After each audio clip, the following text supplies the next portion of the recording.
وكما مشرح مدحويني جنرال عبد الرحمن توريري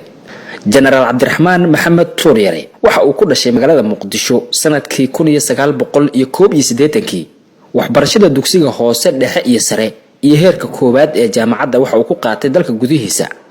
laba diblooma sare iyo shahaadada master degree-ga wuxuu ku soo kala sameeyay jaamacadda Qaahira iyo akademiyada sare ee daraasaadka iyo cilmi baarista ee jaamacadda Carabta oo ku taala magaalada Qaahira ee dalka Masar isagoo ku takhasusay shuruucda caalamiga iyo xiriirada caalamiga hadda waxa uu ka wadaa jaamacadda qaramada midoobay heerka ugu dambeeya ee tacliinta PhD-da taas oo ka diyaariyo Peace and Development shaqada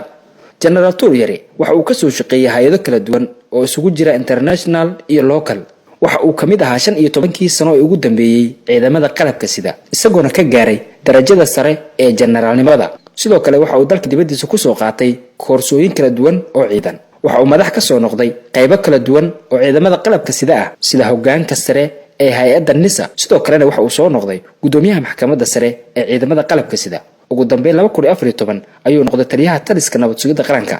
isagoona ahaa taliyihii ugu saameynta badnaa ugana waqtiga dheeraad 10 sano ee la soo dhaafay saddexdii sano ugu dambeysay wuxuu kala talinayay hay'adaha iyo talisida kala duwan ee ciidamada qalabka sida arrimaha amniga iyo difaaca 2019 wuxuu musharax madaxweyne u yahay dowlad goboleedka Galmudug oo ka soo jeedo General Turiere intuu ahaa taliyaha nabad sugidda wuxuu kaalin weyn ku lahaa in uu hagaago amniga dalku waxa uu dhisay ciidamada Galmudug ee NISA